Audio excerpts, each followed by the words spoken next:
Welcome to Lacrosse Classified on the Lax All-Stars Podcast Network, presented by Extreme Threads. Your home for the latest news from the National Lacrosse League and indoor lacrosse. Now, let's talk some lacrosse with your hosts, Jake Elliott and Evan Schemenauer. Yes, indeed, lacrosse fans, you heard the man. It's time for Extreme Threads Lacrosse Classified right here on the Lax All-Stars Podcast Network. Welcome back to another edition, episode 25. That is crazy to think about. Episode 25 about to go down here on the Lax Class. Jake Elliott, Evan Schemenauer back with you. Thanks for joining us as the final week of the regular season has wrapped up in the National Lacrosse League. The playoffs are next, and we'll talk about those coming up, and we'll talk about who we got coming up in round one of the playoffs as well, and we're going to discuss the National Lacrosse League awards as well near the end of the show, so stay tuned for that. A couple of great guests coming up this week, as well as we will have the general manager of Team Canada's World Indoor Lacrosse Team and the head coach of the Georgia Swarm. I'm just going to go with Eddie C right now, Evan, because we don't fully know whether it's Ed Comeau or whether it's Ed Comeau. So we'll just go with Ed C right now, and then once we get Eddie on the line, we will settle this debate once and for all. And then we will talk to the head coach and general manager of the San Diego Seals. So a couple of playoff teams that are bound. Head coach, general manager of the San Diego Seals, one Pat Merrill, will be on the podcast in about 35 minutes from now. Evan, let's get you in here. Regular season, it's over. Playoffs are next. Yeah, episode 25. Can you imagine? It's been a half a year since we had both the PLPA and the owners on discussing the CBA. It doesn't seem like that long ago. Yeah, back in November, yeah. But, I mean, not the greatest weekend for lacrosse, a lot of lopsided games, but when a lot of the games didn't matter, I kind of expected that. And a lot of teams just kind of going through the motions, getting ready for the playoffs. Some teams already out of it, that, you know, one game that they just got to play.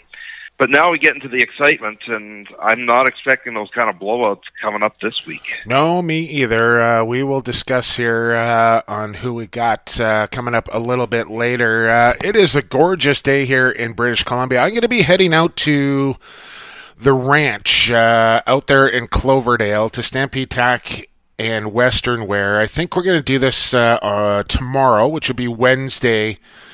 Take a few pictures in my cowboy outfit on Wednesday. We're going to do that.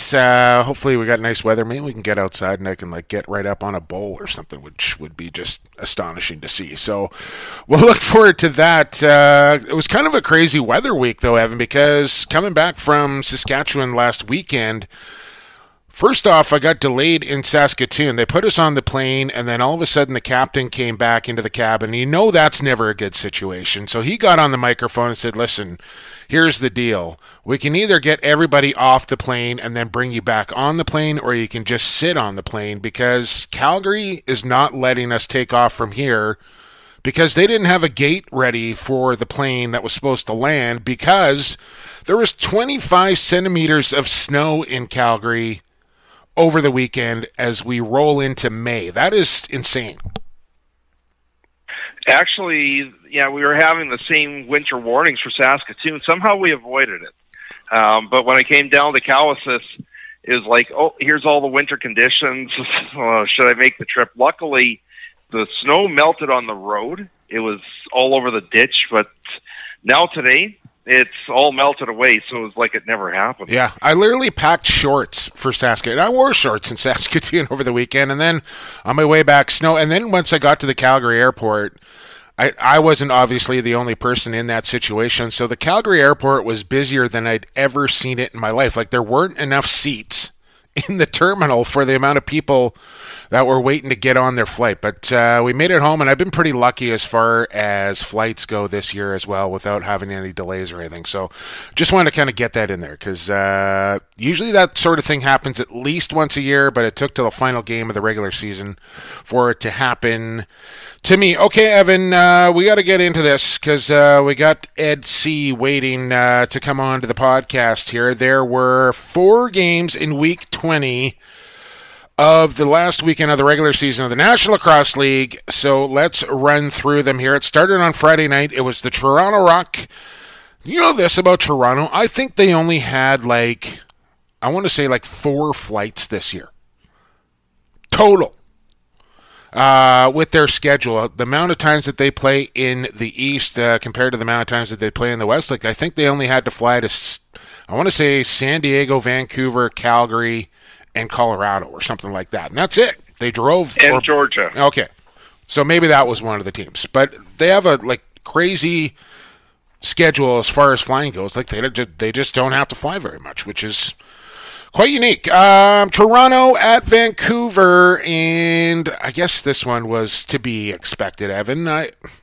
15-9 the final for the Rock. A dominating performance in the faceoff. Vancouver's just being hammered in faceoffs for what seems like the last month or so. Another nice performance from Keegan Ball with 4 goals, but just not enough for Vancouver. Schreiber with 9 points. A 6-3 second quarter, a 5-2 fourth quarter was kind of what was the difference in this one as the Rock go away winning and have the same record as the Georgia Swarm at the end of the year, but that head-to-head goes to the Swarm. So they finish second to the Swarm. Rock finished third, but nice, impressive victory to wrap up the season and feeling good heading into the playoffs. I'm going to love that matchup because, let's put it this way, there was first game, Lyle Thompson had to score 2 goals in the last minute to win it. Toronto won the next one in overtime, so that's going to be a great matchup. Getting back to this game, even without Jay Thornburg in the lineup, Vancouver went 8 for 28. So in their last 3 games of the season, Vancouver went 16 for 94 on faceoffs, 17%, and just 35% on the season. Man, I mean, you gotta find a faceoff guy, even if he's a Fogo. Yeah, who cares? You gotta wonder. You gotta really wonder what kind of a difference a faceoff man might have made to that Vancouver team this season. Yeah, Vancouver really were going through the motions. They were down early. They got it back to 10-7, and then Toronto went on a 5-goal run, and it just kind of ended it. One great shot, if you look at this, Nick Rose, I think it was the end of the first quarter, launches one. Yeah. Middle of the net, no bounce, middle of the net. Yeah. Unfortunately, went in a half a second too late. Yeah. But that was That's a hell great. of a well, shot. we know Rosie can. We know Rosie can put the ball in the net. He did it twice, I think, last year. So came up a half second short in that one, but Toronto prevails, 15-9. Warriors will miss the playoffs in the West, and they got some work to do there in Vancouver. Let's move along. New England at Rochester, and this one was kind of over at halftime. It was 8-1 for the Black Wolves, but give the Nighthawks some credit. They didn't fold the tent in this one. They battle back but come up 2 goals short. 14-12 the final. Callum Crawford with a 7 spot in the goal category. Puts up 9 points in that one. But I think the biggest story coming out of this has got to be my man Dougie Jamieson. Another goalie goal. Rose didn't score, but Doug Jamieson did. And about the weirdest goalie goal you're going to see. It didn't come at the end of a quarter. It didn't come towards the end of the game with the goalie pulled. Rochester went for a 6-on-5 trick play. And before the guy that was coming off could tail off to the bench to get Warren Hill back in the net. And this is in the third. Yeah, sorry, Evan. This is in the third quarter with 4 minutes to go in it, right? No, first quarter. We're down 4-0. Okay. Yeah. And they take the shot 5-hole square into Jameson's stick, and off he goes, right? So you don't expect a goalie goal with that kind of time left.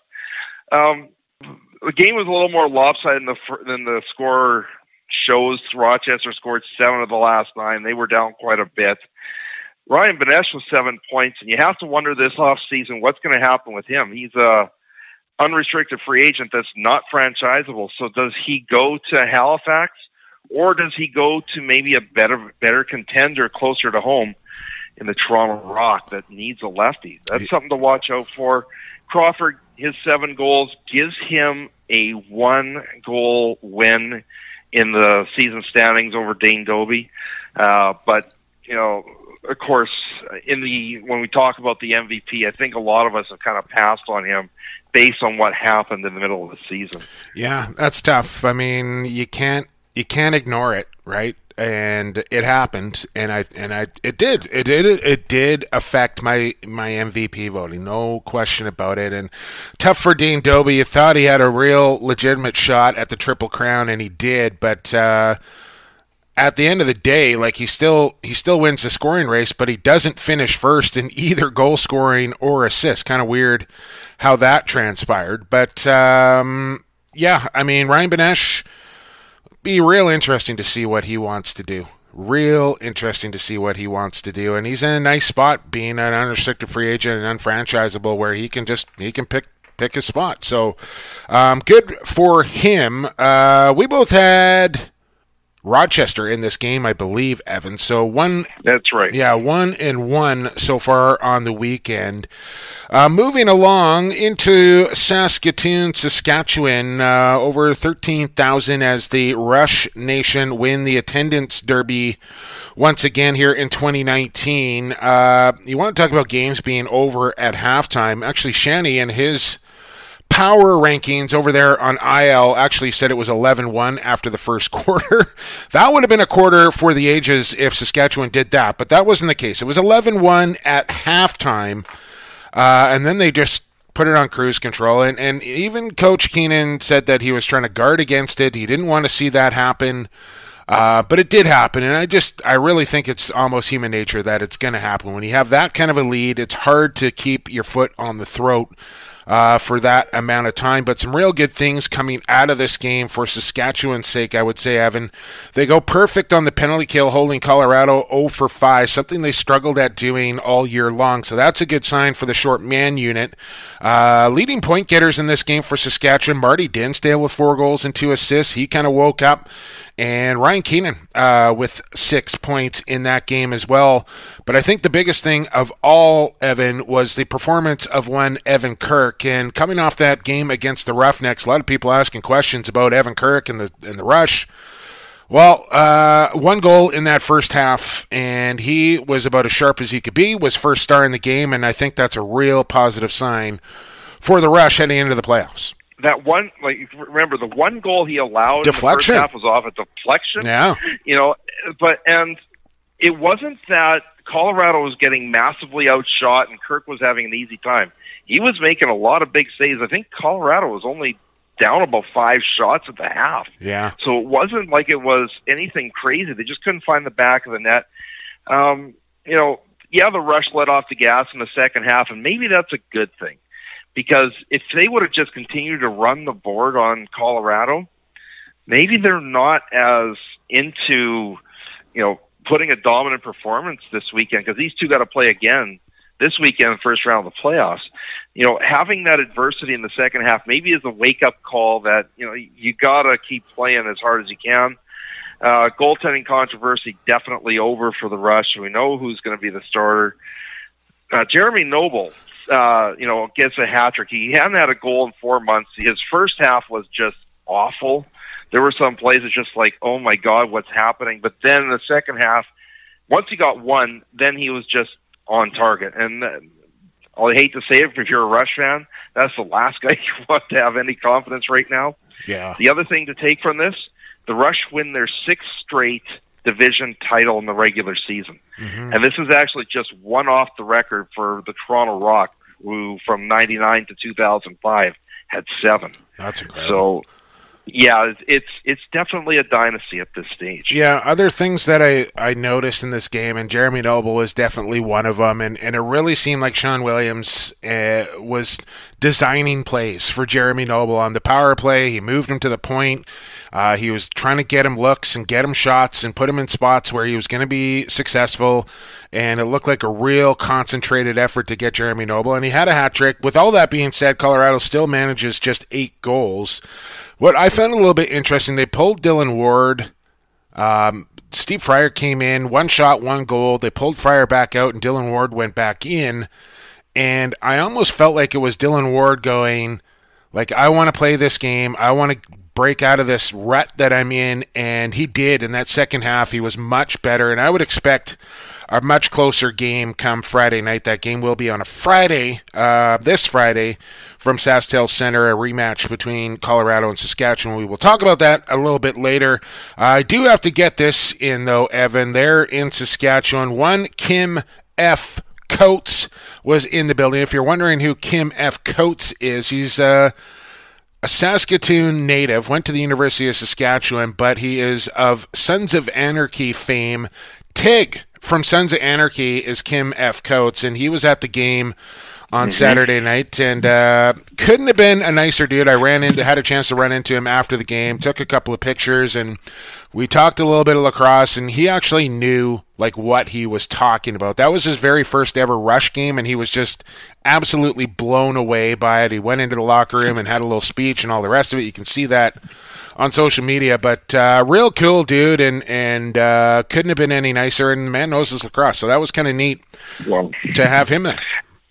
And we also got rid of the curse. Yes, I wanted to bring that up as well. The jersey curse, we finally got the old jersey. We didn't burn it. We're going to be sending it. I'm hoping to send it off to the guys in Uganda Lacrosse, so this thing never shows up in the SaskTel Center again. Yeah. Well, that's kind of the point, right, Evan, is that they don't want to have that jersey ever come back into SaskTel Center, because that's kind of where it's not so much the jersey, it's the jersey being inside SaskTel. So we had Ryan Booth come out to Rush practice, and a big thanks to Ben McIntosh and, of course, Brandon Urban and the Saskatchewan Rush for hooking up Ryan Booth with a new McIntosh jersey. Not just a Ben McIntosh jersey. Benny actually presented it to Ryan, but he signed it and put the curses over on it, and it's actually a game-worn Ben McIntosh jersey. So I know Ryan didn't expect that. I didn't really either. He was super fired up about it. Ben couldn't have been better about it, and I just want to make sure I get a thanks into the Rush and Brandon Urban for kind of making all of that happen.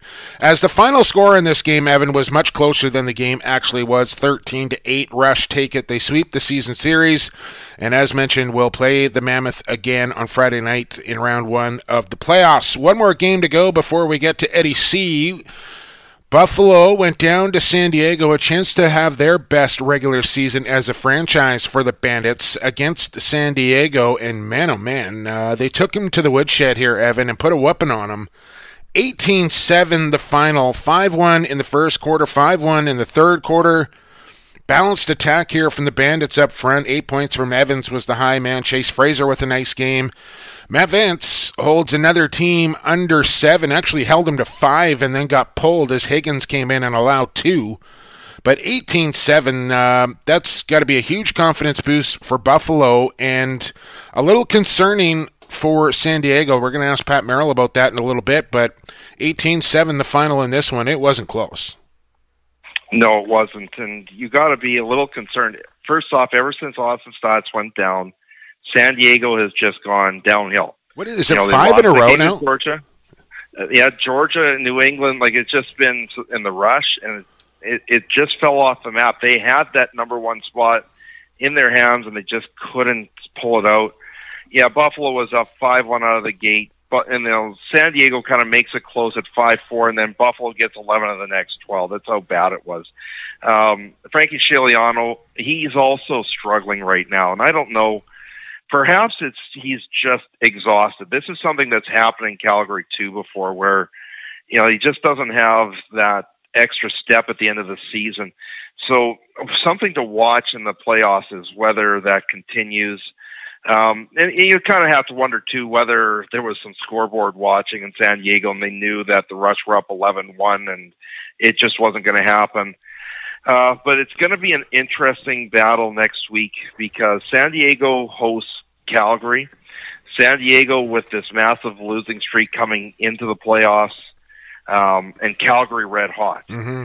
So, this is I don't think San Diego's the favorite in this one. No, I don't think they are either. Both teams 10-8, but both teams heading in opposite directions. So we'll talk to Patrick Merrill about that in a little bit. But right now we got to go. Oh no, let's do this, Evan. Just let's make it official, shall we? Final. Well, what do we do? We both went 3-1. No, you went 3-1. I went 2-2 because I couldn't seal. Oh, how about that? Did a little better on the final week of the season, did I? Okay. Now that makes me feel a little bit better. All right. Overall totals, as you will be crowned champion here in year one of Who You Got by Stampede Tack. What are the final standings? I'm 66-33, so spot on 2/3. 67%. You went 60-39, 61%. But 60-39, to be like I said, in most pick'ems, is in first or second place. So you shouldn't be too embarrassed. I'm not embarrassed. I will take care of that on Wednesday out at Stampede Tack in Western Wear. Congratulations. Well done. Nicely done. Good job, Evan. You win. Who You Got for year number one with a 66-33 record. Pretty impressive stuff, I must say. Okay, now we got to get to break. On the other side, we will have the head coach of the Georgia Swarm and the general manager of Team Canada. It's Eddie C. on the other side here of Extreme Threads, Lacrosse Classified. Serving the business and sports community since 2018, Extreme Threads provides custom design apparels around the world. Specializing in lacrosse, they deliver exceptional quality and service, customizing box and field team apparel and uniforms. Extreme Threads offers free design work and takes the time to ensure you get exactly what you need for your team or club. Contact Extreme Threads at sales@extremethreads.ca for your custom apparel needs today. Hey, this is Nll Awards, goaltender for the Colorado Mammoths. You're listening to Lacrosse Classified on Lax All-Stars, growing the game one podcast at a time. All right, lacrosse fans, welcome back to Extreme Threads, Lacrosse Classified. You just heard it right there. They are title sponsor here on Lax Class. Find them at extremethreads.ca. Mention my name, and when you sign your team up for an apparel package, your coach, your manager will get some free stuff. It's that simple. Sales at extremethreads.ca. I suggest you do that promptly. Now joining the podcast, I believe for the very first time, it's Ed. And I don't want to say your last name right now because there's been some debate over how to pronounce it. He is the head coach of the Georgia Swarm. He is the general manager of Team Canada's indoor national team. Ed, is it Comeau or Comeau?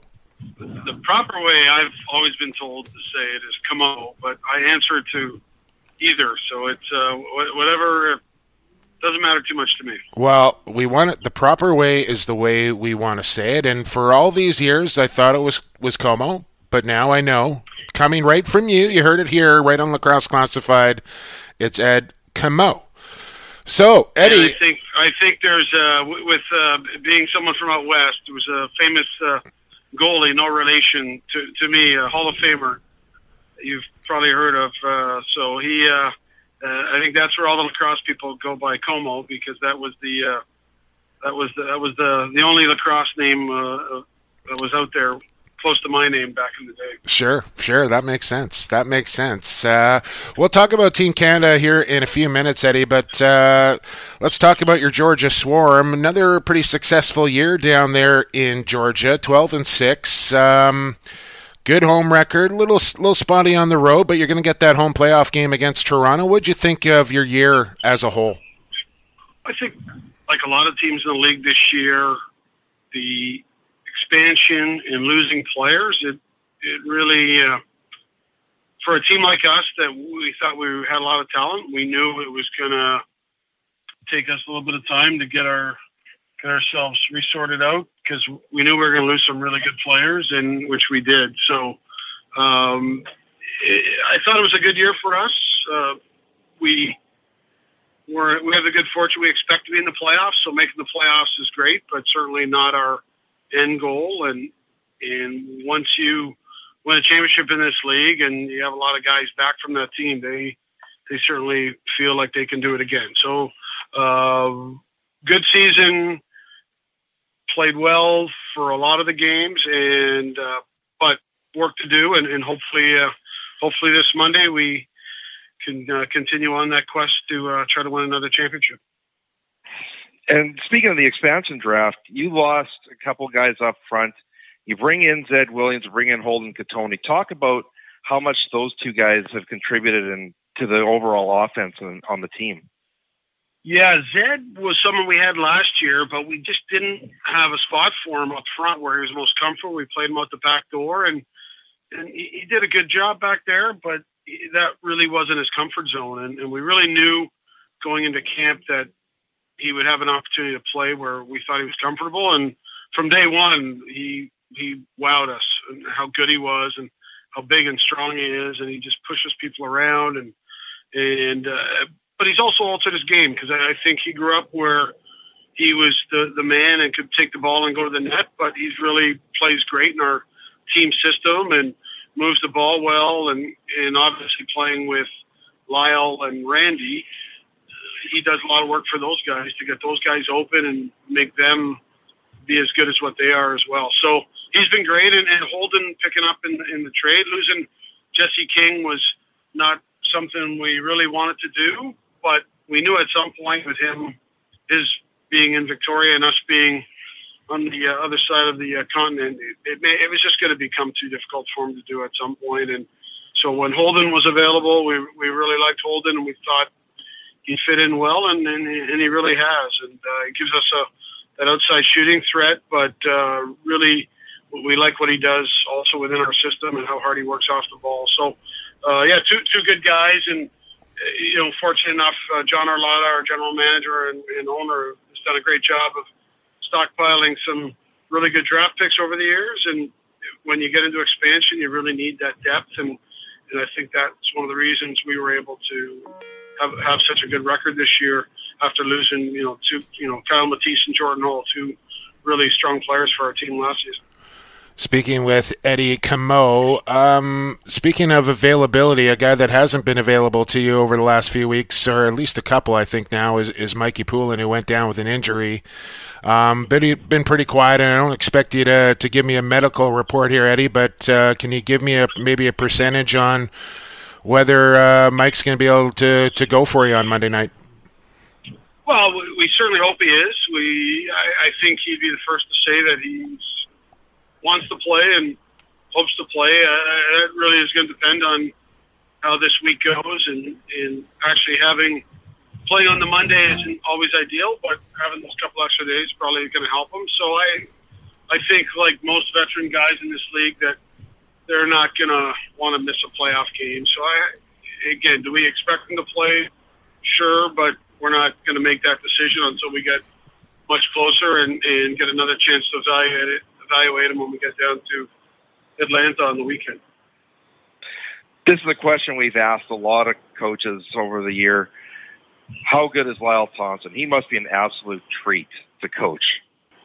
I tell people ask me that all the time, and I say, I've had people ask me, how good is Lyle Thompson? And I always say that he is by far the best player in the game. And I say that with no disrespect to guys that are leading scorers or guys that are MVP defenders or guys that are really good at faceoffs. Lyle is the best player. He can do it all. He can do it all. He's the basketball, the 5-tool player. Like, we haven't used him on the man short, but if I had to, I would have no qualms about doing that. Power play, defense, ball team. He's taken some faceoffs for us this year. Like, and the one of the best guys I've ever seen pressure up the floor in all my years in the game, being able to cause turnovers and wreak havoc and running back, shutting off transition. He's unbelievable. And most importantly, as I tell people too, great player, but even better, just a great person. Like Lyle is a really great guy, cares about the team, cares about his teammates, wants to win, but wants to do it the right way. He's not a showboat. He's not anything but a classy individual, and he's really grown the last few years in the league. The first year he barely spoke and just getting to know the guys on the team, and now he's one of our leaders and a guy that leads not necessarily by what he says, but just how hard he plays every shift he's out there. And yeah, honor. I tell people all the time the greatest thing about coaching is every coach in the league is a big fan, and when you get to stand there and watch not only at games but at practices, the things that Lyle does, it's an honor to get to coach a guy like that. And I put him in the same class as I tell people it was an honor to get to coach, Casey Powell and John Grant and Jimmy Veltman and Colin Doyle, and it's an honor to get to watch Lyle, and I'm glad I hopefully get to do it for a lot of years. and maybe the crazy part is one of the greatest field players out there as well. Like, it's not just the box game. He's that versatile. Yeah, and I was going to say, Eddie, that maybe the one thing that you didn't mention that's maybe the most impressive out of all with Lyle Thompson is that he's got a motor that just doesn't quit. Like, I honestly think he could not come off the floor and he could play a full game. Like, I watched him do it in Senior B, and he still looked fresh. Yeah, he does. He definitely, even when he looks like he's tired, he just seems like he's got that extra gear and is able to chase guys down or chase down loose ball. And some of the loose balls that he comes up with are fundamentally are absolutely something you wouldn't tell players to do. Yeah. But he's just so good, and he's so quick, and he battles so hard. When he goes in the corner for a loose ball, I'm pretty confident he's going to come out with it. Like, that's how good he is, and just, again, as I said, a treat to coach. Yeah, absolutely. As we speak with Ed Comeau, you talked about caring and wanting to win and wanting to win the right way, and when you mention that about Lyle, it makes me think of your general manager and owner, John Arlotta, and I had a chance to work under John for a couple of years when they were in Minnesota, and it was an absolute delight, and just like I got the utmost respect for the man, and I'm sure you do too, Eddie. Just give me some words on John Arlotta and your relationship with him. Well, John is, you said it, Jake. He's a really great man who is, I feel upset that he often gets portrayed in a light that's just not true. Any player who's ever played for him only says good things about him.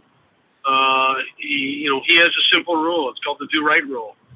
And he says, you can never be right. You can never be wrong when you do right. And, that goes for our whole organization. We try to treat people with respect, whether they're referees, whether they're off-floor officials, whether they're the coaches, everyone. And that's the way he operates it. And when the first press conference I went down to Atlanta, he talked about our team and building our team, and he said it takes talent to play in the NLL, but it takes character to play for the Swarm.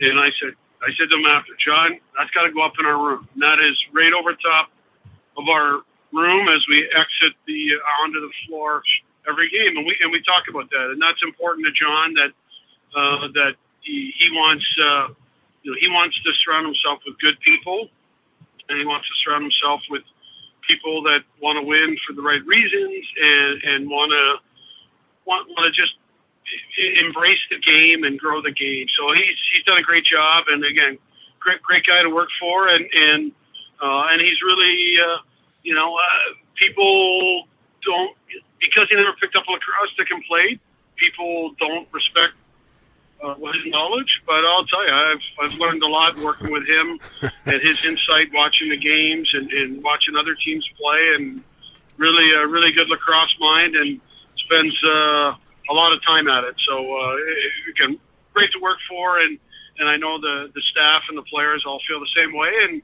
And when we were able to win a couple years ago, that was a big part of us winning. Was, hey, we really wanted to win for John, because he's put his heart and soul along with his wallet into this league for a lot of years, and is tried to help this league grow. And getting him a championship was great, and we certainly hope we can do it again.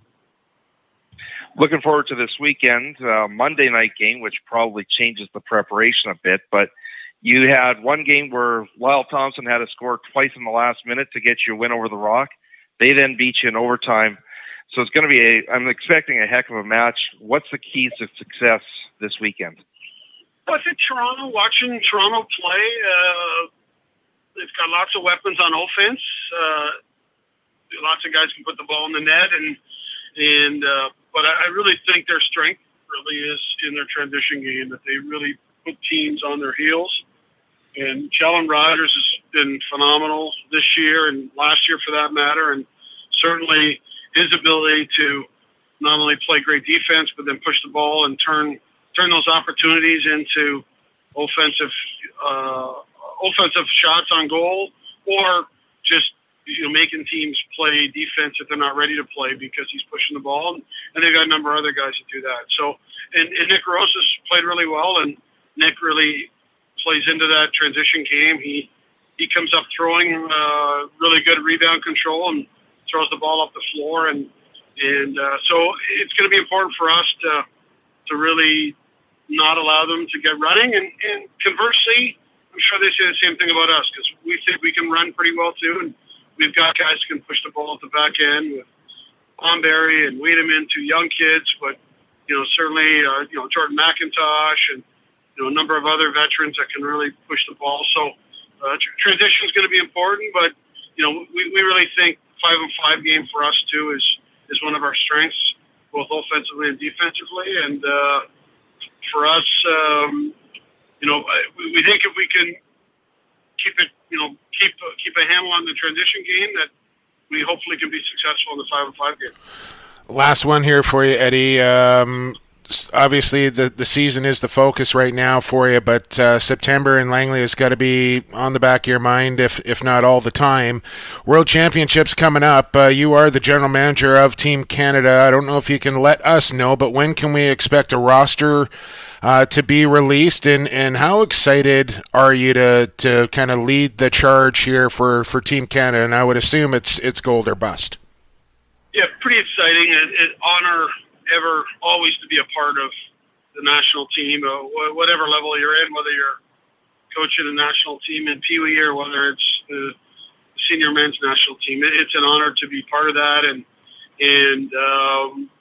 got to work with a great group of guys. A little different than the past time, different staff with Glenn Clark being head coach and Patty Coyle, Kurt Malofsky, Mike Hazen, and Mikey McKay. So one of the great things about being involved in the national team is getting to work with other coaches and learning from those coaches. So for me, even though I'm a general manager, I said I kind of want to be a fly on the wall, and I want to try to learn. And I think the whole group has said the same thing. We're all there to obviously be successful and try to win another world championship, but certainly to grow and learn as coaches and managers. In terms of the team, we've had some dialogue. I think the initial plan is to name a player pool of somewhere between 30 and 35 players, initial player pool. We hope to do that in the next kind of couple weeks, and then probably at the end of the NLL season, we'll be close to being able to name our roster of players that we plan to take with us. And pretty tough decisions to make, as you can imagine. Yeah. There's so many talented players, and it's really difficult to pick. And I told the coaches, having done this for a few years, it's tough. And no matter who you pick, people are going to say you shouldn't have picked that guy or you should have picked this guy, and so you just have to do what you think is best. And time will tell. If you're placed in the trophy, then no one's going to say anything to you. And yeah. That's hopefully the goal, right? And hopefully we can make that happen. And it's great to be on home soil. We haven't really played other than a couple of Heritage Cup games. We haven't played at home since 2007. Right. So this is big for us, and we were out there a few weeks back out in Langley and met with the event center staff, and they're excited. They've got lots going on. It sounds like it's going to be a great event, and we're really looking forward to it. Same as we are, Eddie. Hey, listen, I really appreciate your time, and best of luck with the rest of the season here with the Swarm, and we will see you in Langley in September. Great. Thanks, Jake. Thanks, Evan. Thank you. That was Eddie Comeau. As we settled the debate right here on Lacrosse Classified, you now know it is Eddie Comeau. That's how you pronounce his name, Evan. We got to get to break. We got Pat Merrill waiting on the other side. So let's take a break, and we'll be joined by the GM and the head coach of the San Diego Seals next here on Extreme Threads Lacrosse Classified on the Lax All-Stars Podcast Network. Pure Vita Labs is proud to bring you the highest quality sports supplements on the market. PVL products are 100% all-natural with no artificial flavors, colors, or sweeteners. And the entire line is also Informed Choice certified. We designed all our products with the athlete in mind. We look forward to being a part of your athletic achievements, helping you push the bar higher, win at the highest levels, and set personal records for years to come. Hey, this is Andrew Suter of the New England Black Wolves. You're listening to Lacrosse Classified on Lax All-Stars Podcast Network. All right, lacrosse fans, welcome back to Lacrosse Classified here on Lax All-Stars. And once again, a massive thanks to our friends at Pure Vita Labs. Best supplements on the market, Informed Choice certified, all natural supplements there, and tons of lacrosse players using the goods. Challen Rogers and Christian Del Bianco, Curtis Dixon, Callan Crawford, you name it, they are on it. It's Pure Vita Labs. Find them at pvl.com or at Pure Vita Labs social media. Anything else would be unsportsmanlike. It's Jake Elliott, Evan Schemenauer, now joined by the head coach and the general manager of the San Diego Seals. It's Pat Merrill on the podcast. Pat, thanks for doing this. Oh, thanks for having me, guys. Our pleasure. We know you got another game to get to. Not a lacrosse game. We're not going to tell the people where you are, but you got a game to get to, so we won't keep you too long here on Lax Class, but we appreciate you doing this. Yeah, no worries. Yeah, my pleasure. Yeah, our pleasure as well. I guess bit of a sour taste in your mouth coming off that performance on the weekend. How do you put a game like that in the rearview mirror with the next game that you're about to play being a real important one? Yeah. Obviously, we weren't good in really any facet of the game last weekend, and disappointing end of the year for sure. That being said, I think it was obviously just like any tough loss. It's a shot to the system. It's a bit of a wake up call in a lot of ways, and so we're going to use what we can from that game to be better next week, and then throw the rest away and focus on just being our best against Calgary next week. I think back to the start of the year, we had Steve Govett on the podcast, and he said the goal was to make the playoffs. Obviously, the bar has been raised quite a bit. What do you contribute most to the success of the Seals this year? Because nobody expected them to be this good. Well, I think one of the things is that we don't consider this a success just yet. We said day one, going into training camp, that we weren't going to treat each other like an expansion team, or even really mention that word a whole lot, or that term a whole lot. So I think that's been a part of our identity all year. But it's I think it shows to the parity in the league as well, where if you show up and work and you play a certain style of lacrosse, you give yourself a chance to win every week. And if you don't, games like last week can happen. So we again, not to sound cliche, but we try to just focus on every week and treat it like it was our last, and we're going to do the same going into this do or die playoff game next week. Speaking with Pat Merrill, and unfortunately you won't have your rookie phenom and Austin Stotts in the lineup come Monday night, but a couple of guys that you will have will be Dan Dawson and your brother Brody. Is this the reason that you kind of went out and signed a couple of veterans like Dawson and Brody for a situation like this where you need that kind of leadership with a young team going into a big game like this? How much are you going to lean on these guys? Yeah, well, we've leaned on him quite a bit all year, and we'll need to lean on him even more. In the playoffs. This time of year is the reason why they chose to sign with us, and we built the team around those two at both ends of the floor, and I know just from who they are and being teammates of both of them in the past and knowing their character that they're going to bring the best that they have in the playoffs, and they usually rise to the occasion, and I think they've shown that their entire career. So it's good to have them also, like you mentioned, as that calming presence that have experience in the playoffs, and that goes along with a few of our other veterans as well. And that's certainly going to be a key of ours, in preparation for next week. When you're building a expansion team, obviously you're looking for a few diamonds in the rough, guys that may have been passed over, and you take a look. A guy like Casey Jackson, who didn't get much of a chance in Vancouver. He flourishes in San Diego. Frankie Ciliano, who is demoted to a backup role, he comes in, has been fabulous most of the year. And then Garrett Villains, what can you say about that guy? Because, he's been away from the game for a while, and now he's racking up assists like there's no tomorrow. Maybe just talk about the contributions of these three real quickly. Yeah, I think, again, I think that goes back to, a lot of our guys, I would say the majority of our guys had something to prove going into this season, and we've been the beneficiary of that as a team. And starting with Casey, he was close to scoring 40 goals. He didn't get much of a chance before he came to us, but if you watch kind of his numbers in the summer and the way he played for Victoria last summer, you could tell that he was definitely, NLL ready to make a contribution somewhere. And we were fortunate enough to get him. And, he's especially stepped up since Austin has gone down on our left side there. And he brings a really unique skill set to our offense. So we're happy to have him in a lot of ways.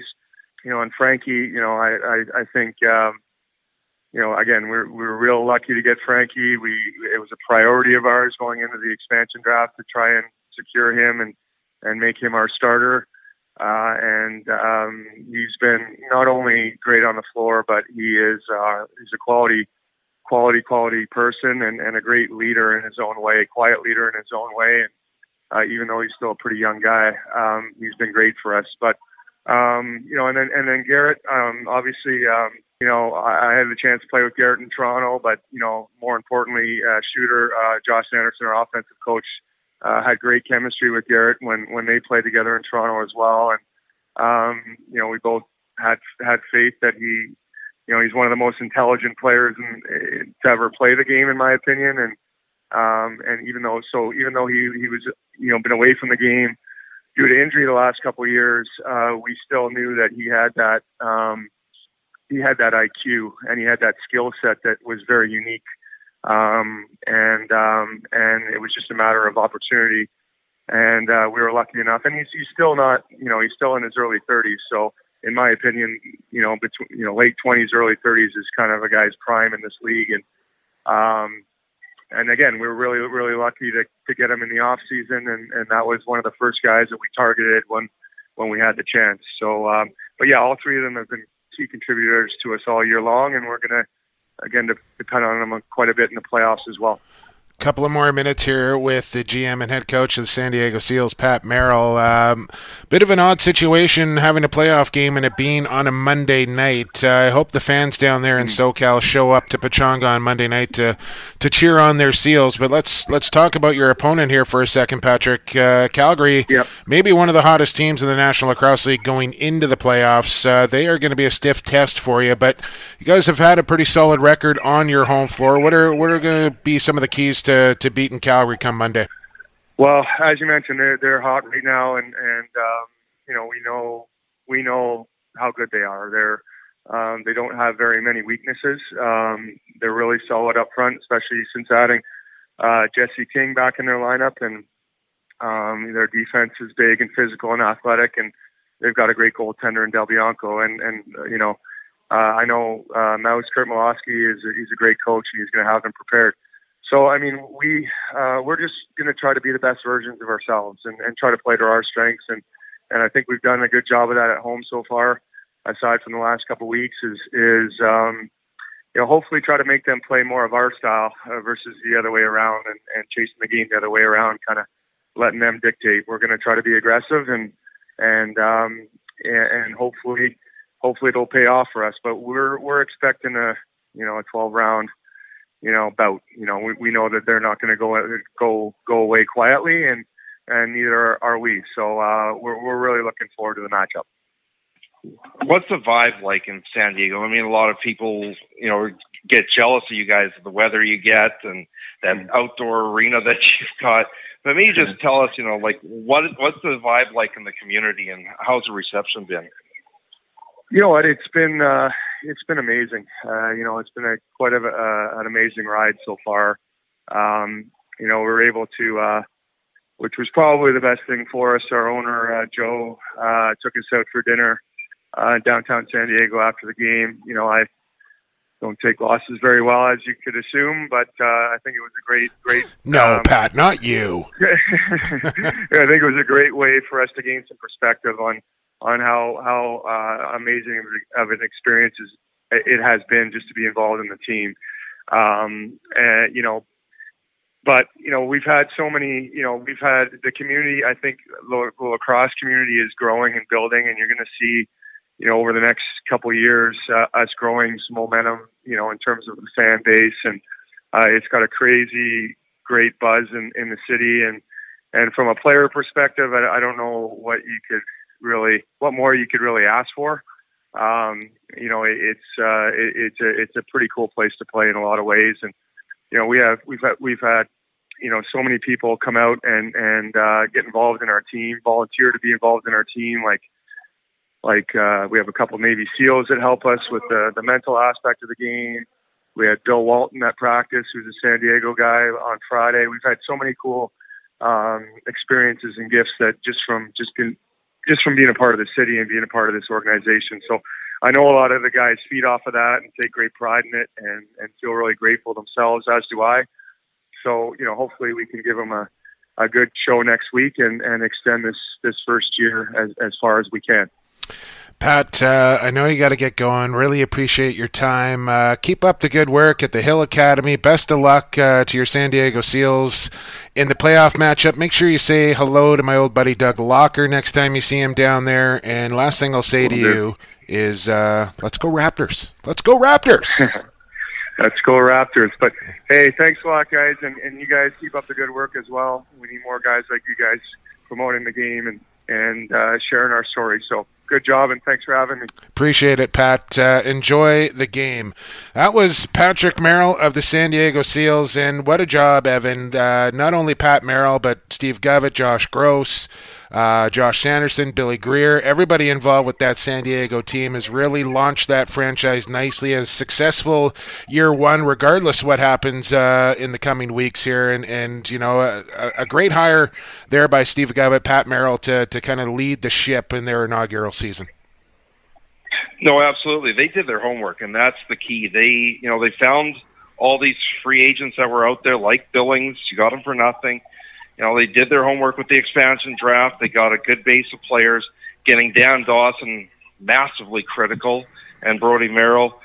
But, at the end of the day, it's a phenomenal story. And who knows where the next little step's going to take them. And stay tuned, because you're going to hear Patrick Merrill's name a few times coming up in the next segment. Oh, yeah. I think he will be on some lists for not only Coach of the Year, but General Manager of the Year as well. We don't want to spoil it, but we will get to it on the other side. It's Lacrosse Classified's version of the Nll Awards. It's next, right here on Extreme Threads, Lacrosse Classified on the Lax All-Stars Podcast Network. Associated Labels and Packaging is in the business of creating first impressions. They'll help you reflect your company values accurately by offering solutions that fit your product needs. With the latest in printing technology and over 35 years of experience, Associated Labels and Packaging is the perfect fit for your company to take your labels and packaging to the next level. Hey, this is John Gertler, the voice of the Buffalo Bandits. You're listening to Lacrosse Classified on Lax All-Stars, growing the game one podcast at a time. Welcome back to Lacrosse Classified, Lacrosse fans. Thanks goes out to Associated Labels and Packaging. They got a brand new warehouse. I got to go down there and check that thing out. They posted up a couple of pictures. You can find them at Associated LP. They're starting up a new warehouse. And what makes this company so great is they do everything with the environment in mind, and they're leading the charge as far as companies who are environmentally friendly. Labels and Packaging, they are the best in the business. They create first impressions. Find them online at associated-labels.com. Jake Elliott, Evan Schemenauer back with you. One final quarter to go here on Lacrosse Classified. Thanks for hanging with us. It's time now. We'll get to the Nll Awards here in mere moments, but time now for the playoff version of Stampede Tack's Who You Got, and they are your complete source for boots. Check out a huge selection of Cowboy. I'll be wearing some of those this week. Blundstones, I'll be wearing some of those at a later date as well. They're CSA approved. They ship Canada-wide. They're located in Cloverdale since 1967. Online, stampede.ca, where shopping online is still shopping local. We were kind of trying to think of maybe something we could do for playoff time here, Evan. I don't know if we really need to put anything on the line here for playoff time. I think we're going to have a lot of similar picks anyway. So, I don't know. What do you think? Do we need to put a bet on this or what? Well, that's up to you, but I'm going to give you one break here. And that is, you said last week that my picks influenced yours. So for week one, I will host, and therefore you have no influence whatsoever. The fans have not heard you say Who You Got, and I don't know how long. This is going to be weird for me, but okay. Well, you suggested maybe we switch, or we get to pick each other's profile pick on Twitter, whoever. So this is going to go right to the through the Champions Cup. Is that what's happening? Yep, that's right. Okay. Maybe this is a good time to also let people know, Evan, that we've come to an agreement here at the end of the National Lacrosse League regular season. You will take a bit of a hiatus through the summer, and I'm going to welcome back my old partner from Lacrosse Classified. Brad Challoner will be joining us back here through the summer months, as he's going to be calling some WLA games. He'll be doing some World Championship games and kind of be a little closer to the action through the summer and give you a chance to spend some more time with your family, have a bit of a break, and you'll check in from time to time when there's NLL news as far as the expansion draft or trades or what have you, and we'll spot you in through the summer. So we'll just break that news right here, right now. A little change of pace come the end of the NLL season, which is still, about a month away from now. So playoff games, there are 4 of them, Evan, and the first one begins on Friday night. Do you want to take it from here? That's my job. Okay. Yes, it is. All right. So a rematch of this past Saturday's game. Saskatchewan, the number 1 seed, taking on the Colorado Saskatchewan. I'm taking Saskatchewan, Evan. Oh, I forgot. You got to say it first. Hang on. Who you got? Saskatchewan. I'm going to take Saskatchewan, Evan. It's pretty simple math here. They swept the season series. They're at home, and this is a playoff game, and I just think they're a better team, and if they play to their potential, this game should go the way of the Rush. So give me the defending champions. Yeah, give me the Rush, too. The problem is Colorado scored 7, 8, 9 the last several games. You're not going to hold the Rush to that few goals.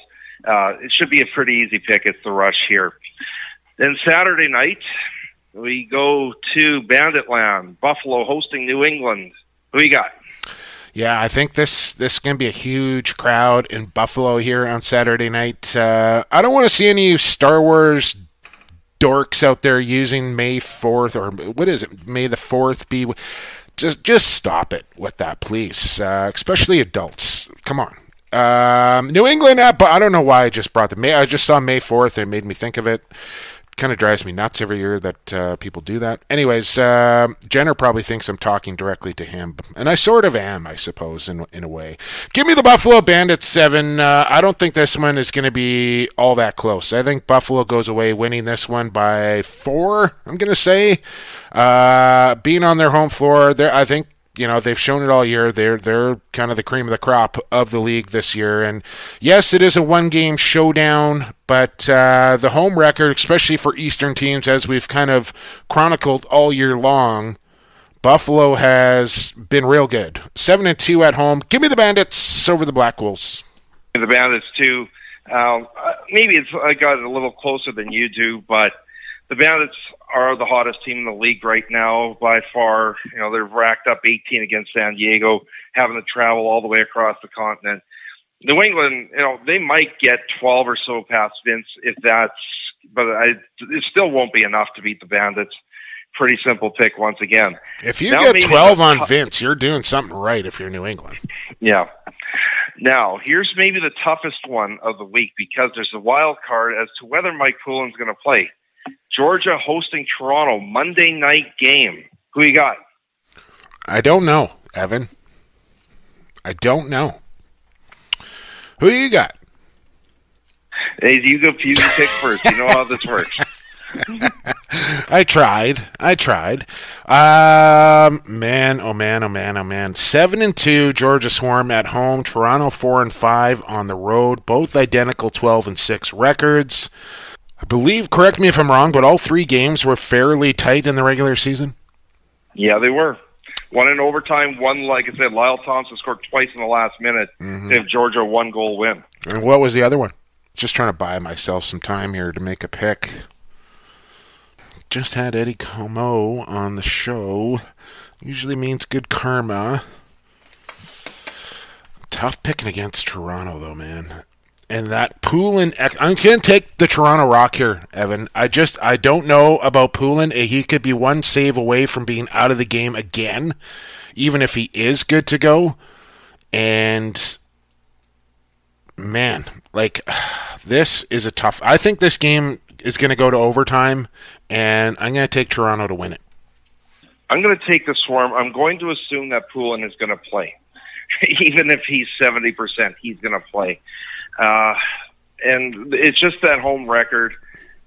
And Georgia's used to playing Sunday games on a regular basis. I don't know if a Monday game is going to shake them as much.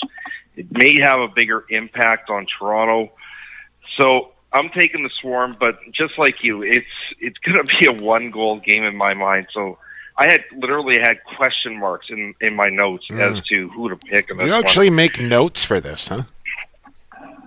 Yeah, but I mean... Okay, just putting that out there. You got to be a little prepared to do this, right?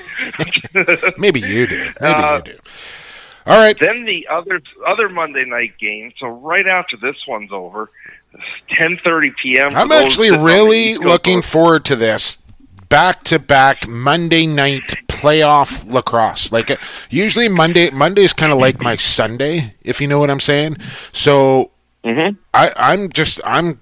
Please just punch so we may have to record early Tuesday just to make sure that we get these games in. I think that's what we're going to do regardless. But I'm just saying, Monday Night Football has worked out okay for the National Football League. I'm just saying, I'm looking forward to this. It's just going to throw a bunch of players off. A guy like Adam Jones, who's a teacher, right? It's going to be not the easiest schedule, but. San Diego hosting Calgary, and we talked before about how one team is struggling. The road team's the one that's red hot. Who you got?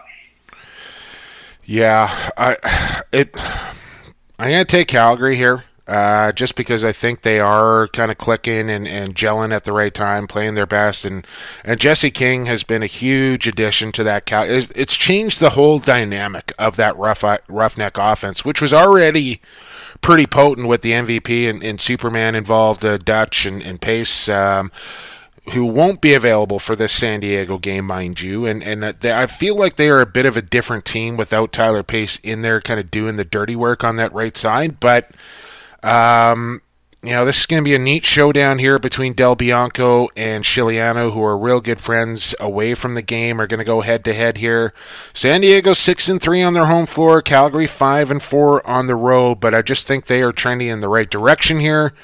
So I'm going to take the Calgary Roughnecks over the Seals on the road.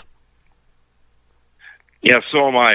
And there's a lot of factors into this. Since Austin Stotts was out of the lineup, San Diego sputtered a bit on offense. I got more faith in the ability at this stage in Christian Del Bianco than I do in Frankie Chiliano. I think Chiliano's just running out of gas a bit here. So I'm not going to bet against the team that's red hot. So it's the Roughnecks, and it's a rarity that road team in the playoffs would be picked by both of us. Yeah, so we both have two. Well, I got Saskatchewan, you got Saskatchewan. We both have Buffalo, so 2 home teams there. You took Georgia, I took Toronto, and then we both took Calgary. So I got 2 home teams, 2 road teams. You got 3 home teams, 1 road team. So our only differentiating pick is Toronto at Georgia. You got the Swarm, I got the Rock. We shall see how it plays out Monday afternoon for me, Monday evening for you. That was Stampede Tax Who You Got Playoff Edition. We're running a little long here on Lax Class. We're past the hour mark here, Evan, but we do want to get to our Nll Awards here. We have a number of categories. We left out the Borelli Award just because I think that would be a little, self-serving to put that out there. So I don't know. We just left it out. Anyways, let's run through these. Well, I know who my pick would be. But yeah, me too. And I think it's a pretty consensus from our gang that Tyson Geik deserves a Borelli Award. I'm not sure he's going to be eligible for it or not. Hopefully he is, and if he's not, he should be. But he would be our number 1 pick for this season, no question. But let's run through our awards here, Evan, here on Lacrosse Classified. MVP, we both have Dane Dobie down as the winner, and I don't think there's any kind of real debate as far as that goes. You had, what do you had? You had Vince down. I had Matt Vince second. Yeah, I had Shallen Rogers second. We both had Lyle Thompson third. Going to be interesting to see who those 2 and 3 guys are. There's a number of guys that could slip into that category. I think Vince, I think Rogers, I think Crawford, and Thompson's going to be in that conversation as well as far as who finishes second and third, but I think Dobie is your clear-cut winner. Yeah, I just look at the impact Vince had on that Bandits team. The defense that was in trouble last year went from that to allowing the fewest goals in the league this year. So that's why Vince is there. I know a lot of people say, well, this should be an offensive award, and it isn't. It's the best overall player, and he deserves to be in there. Absolutely. With all that being said, he is the clear-cut consensus winner for goaltender of the year. I don't think there's any debate about that either. Matt Vince will win his 7th goaltender of the year. You had Dylan Ward in second. I had Chiliano, even though he's kind of fading down the stretch here. I still think he has had a good enough season to warrant some votes there, and I had him in second. You had Dylan Ward. I had Ward in third. You had Del Bianco in third, which I'm not going to dispute or debate any of those picks as well. I think all those guys are pretty deserving. I think you could probably put Nick Rose into that conversation as well.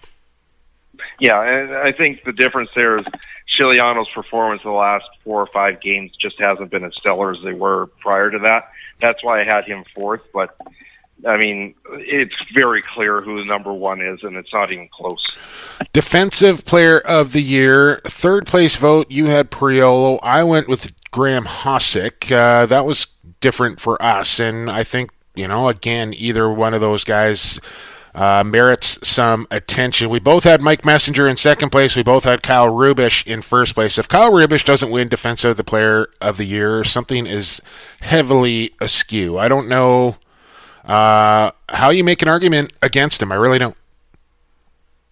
Actually, when I was talking with him after the game Saturday, he's a little shy about these kinds of awards, and I kind of gave him the heads up that we were picking him anyways, and if you think that Rubish and Messenger being the top two, it's a little self-serving because we both are with the Rush in some capacity. It's not, because when you talk to the guys in the chat group, Messenger's second or third. Rubish is typically the guy in first, almost across the board. Well, just ask the opposing offensive players around the league who they think it is. There's your answer. They're going to say Kyle Rubish. Yeah, and that's the thing. Kyle Rubish, and this was the thing in the post-game interview with Chris Corbeil. He said, he was asked what the superpower was of Kyle Rubish, because it was Superheroes Night. He says this magic one. He flat out said, he could be one-on-one with a guy, and he gets his stick 6 times, and he ends up taking a holding penalty because the ball's not coming out. And where Rubish can just, a little flick, and the ball's gone, and it's unbelievable. Yeah, no one can do his old form. No one can do what he can do as far as defensively, where he takes a hand off his stick, comes down with that chop, and out comes the ball, scoop it up back the other way. Nobody else in the league can do that check.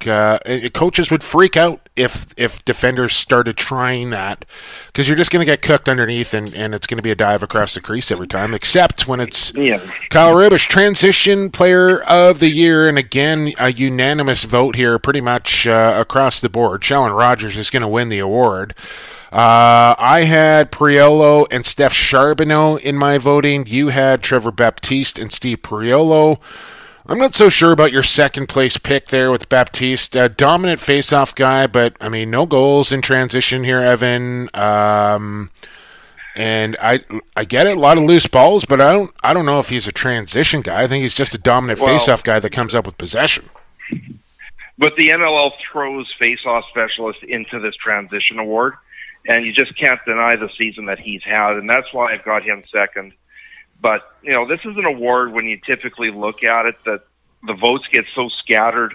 It's the guy that just kind of creeps up with the most of a melding pot. Yeah. In this case, Shalon Rogers has been just so dominant that it's an easy pick for him for Transition Player of the Year. Yeah, it is. And, one thing the league really needs to figure out, and I just get away from it. Just list everybody as defense, or list everybody as transition, or list everybody as D/transition, because trying to figure out who is a pure defenseman and who is a transition guy. Like, there's been years where, we've seen Jordan McIntosh win Transition Player of the Year award where he played predominantly offense all year. And, is Mike Messenger a D guy or is he a transition guy? They need to clarify and make it so much more clear than who's a D guy, who's a transition guy, who's eligible to win it, who's not. It's a little convoluted, and I'd like to see him clean that up. And I think the way both of us kind of looked at it was defense is defense. Who's the best at defending the goal, right? On that end, whereas transition was more of the push down the floor. All right, let's move along to Rookie of the Year. In third place, I had Trevor Baptiste, and here's why. He absolutely crushed the overall face-off win record this season. That gives him instant cred in my department. He's not going to win Rookie of the Year, but to break a record, a league record in your rookie, and not just like he smashed it. So that was super impressive to me, and the kid's only going to get better. So you had McKay, I had Baptiste. We both had Kyle Killen, who you got to wonder if he played a full 18-game schedule, would he be in first instead of who we both selected in one, Austin Stotts? And I don't think you can take away what he accomplished this year before getting injured. He's still going to win the award.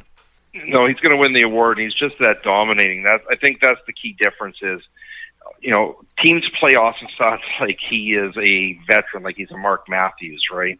Whereas Killen maybe a little different. I had Baptiste fourth, and I really debated back and forth between him and McKay. Reason I took McKay simply was that he's played D, he's played transition, he's played forward, he's that versatile. He's going to be, literally you could put him anywhere similar to a Lyle Thompson, and he's going to do well. Absolutely. We added a couple of categories here thanks to our friends at Lacrosse Flash. So we'll just we'll add these in to our awards. Keep in mind, these are not official. So in honor of Lacrosse Flash, we went with the Big Team Guy Award. I had down Nikki Bielich for my winner. You had Brett Midsky. You want to tell this Midsky story because it almost swayed my vote, but I'm going to stay with Nick Bielich. But why don't you just kind of lay out why you picked Brett Midsky as your big team guy? I remember talking to him the day after the championship, and he said, I was like, are you going to be back? Because he's a free agent. And he said, I'm going to be doing everything I can to be back. And here's what happened this summer. For those that don't know the story, he doesn't get protected, and as most UFAs didn't. And San Diego starts calling him. He tells him he doesn't want to go there. He might not report. San Diego picks him anyways. Threatens to franchise the guy. So if he had been franchised, he's making at least 25, more likely 35% more money than he would with the Rush. Threaten might be a bit of a strong word, Evan. Threaten might be a bit of a strong word. Just saying. Yeah. And anyways, then, Vancouver's on his tail, trying to get him to go there. There's a lot of money on the table. He can be close to home. But he did all this. He wants to be back in Saskatchewan. Saskatchewan gets his rights back. And as much as there was a player push at that time not to sign any contracts until the new CBA was out, he signed on July 31st. He didn't give the Rush a heart attack. That's how much he wanted to be there, and he bucked the trend. Yeah, that's pretty awesome stuff there from Brett Midsky. And to turn down Vancouver, that's his general manager in the summertime where he plays his summer ball that he's saying no to. And don't get it twisted, like Saskatchewan had to pay a price to San Diego to get Brett Midsky back, but they wanted Brett back, and that's where Brett wanted to be, and that's how it all played out. And making less money, but where he wants to be, and there's something to be said for that. I had Kreppy, old Speedbag, down as my second pick. Alex Krepensek from the Swarm as big team guy. You went with Dan Dawson. I put Cadillac Hot Carl, Tyler Carlson down as third place. You went with another goalie as well, and maybe the biggest team guy around, Steve Fryer. He's going to be eligible to win that award almost every year is Steve Fryer. So you had my third place vote this year. Comeback Player of the Year, Evan. This is an interesting kind of category here. I went with Cam Holding in third place. I think the year that he has had, especially coming off a real serious knee injury, has been real impressive. You went with Jordan McBride out of Vancouver after an absence there. Has had a real breakout kind of a year for him. He's had a real nice year for Vancouver. Bunch of votes he got for third place. Second place, I actually had McBride in second place. You had Dan Dawson. And everybody who was picking is picking Garrett Villains for Comeback Player of the Year. Yeah, I mean, the guy's been gone for 2.5 years, and he pulls off a season like that. It's like he never left, and he's getting his stats up to where he was in the Toronto days. Absolutely amazing performance. The reason I took Dan Dawson second is a year ago, he's in Rochester. He becomes a healthy scratch. He gets traded to Saskatchewan. After a couple of games, he's a healthy scratch.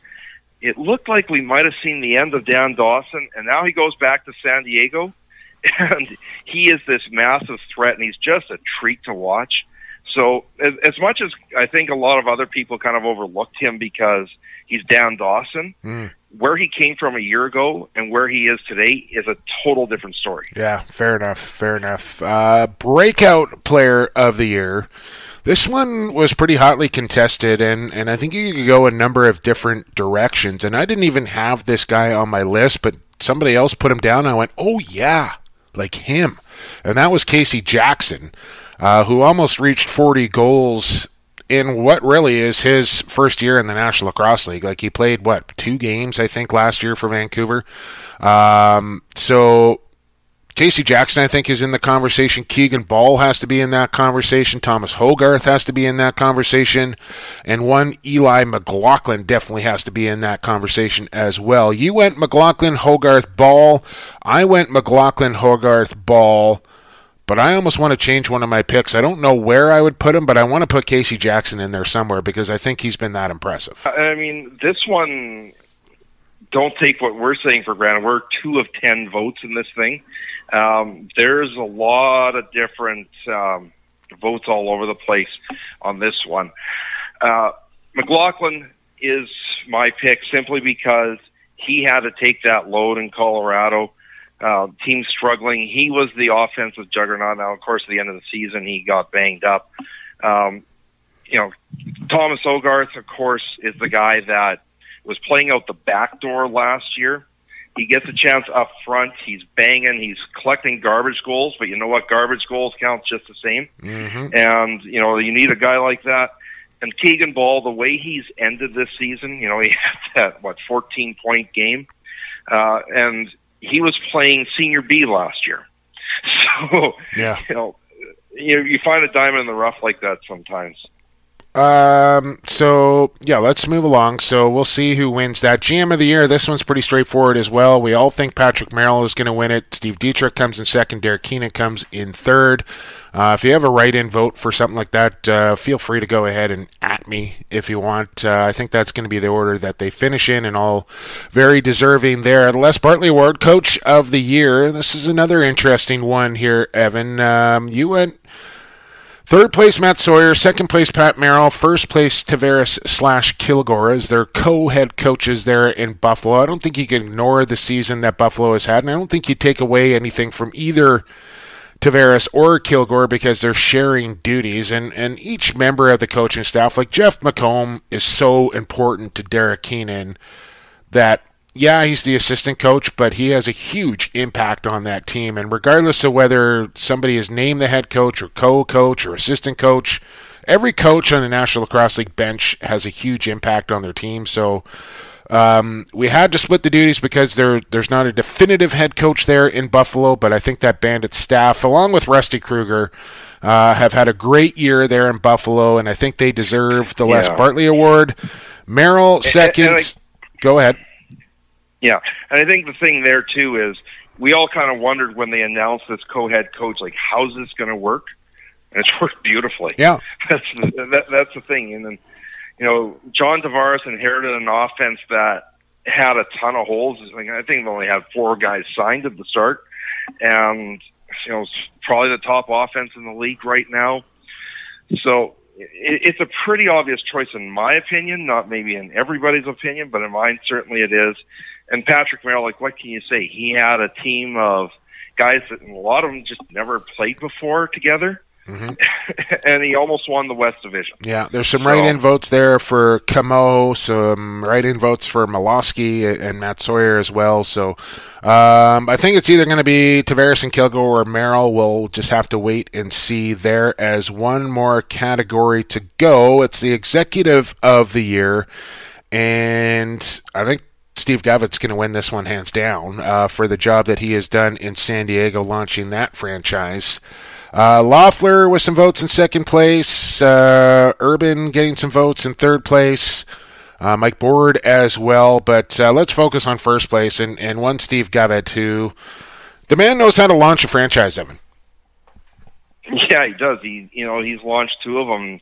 He launched one of them to be one of the biggest teams in the league, and he didn't miss a beat here in San Diego. You went to a market where almost nobody knew lacrosse. The amount of promotion that they did was phenomenal. There's some of the best social media out there, pretty obvious. And, some people might look at my third place with Bruce Urban and say, why? And the reason is this.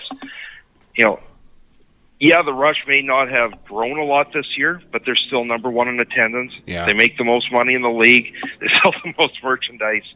And you got to respect that to the end. And he does a lot of fabulous things in the city of Saskatoon and around the province of Saskatchewan as far as giving back to the community with different agendas and auctions and what have you. And, they're just woven in to the fabric there of Saskatchewan now, and that's what you want out of a franchise. Had Rod Peterson at the game there last weekend. I know the fans are pretty pumped up about that as well. It was good to meet Rod. Evan, we've gone way too long here this week on Lacrosse Classified, but we wanted to get those awards in. Keep an eye out for the Lacrosse Flash Awards coming out pretty short order as well. I think Evan and I will be a part of announcing those once all the votes are in. But that is going to wrap up another big week. BC Junior A schedule has kicked off. It's underway. Langley out of the gates 2-0. Delta win over Burnaby to start the year.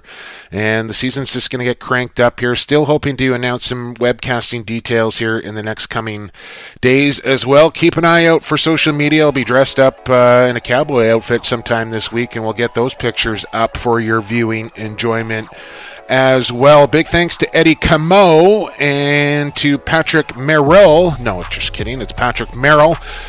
Big thanks to those guys for coming on the show, and to our sponsors, of course, Stampede Tack, Pure Vital Labs, Associated Labels and Packaging, and Extreme Threads for supporting the podcast. As always, make sure you're supporting our sponsors. That's how you keep this thing going.